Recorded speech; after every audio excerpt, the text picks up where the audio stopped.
সকলোকে নমস্কাৰ জনাইছোঁ অসমীয়া পাকঘৰৰ আন এটি ৰেচিপি ভিডিঅ'লৈ। আৰু আজি লৈ আহিছোঁ ভেজিটেবল পৰঠাৰ ৰেচিপি এটা।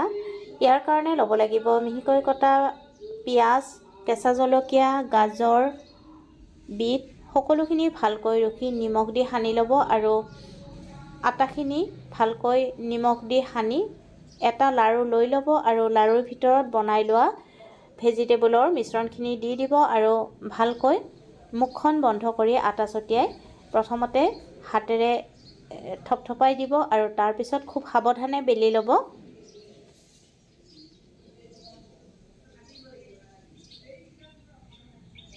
বেছি পাতলীয়া কৰিব নালাগে। তাৰ পিছত পেন এখন গৰম কৰি ল'ব আৰু গৰম হ'লে তাত ৰাইচ ব্ৰেন অইল অলপমান দি দিব আৰু তেলখিনি গৰম হ'লে বনাই লোৱা পৰঠাখন ইলুটি সিলুটি কৰি দুইটা পিঠি কোমল হোৱালৈকে ভাজি ল'ব।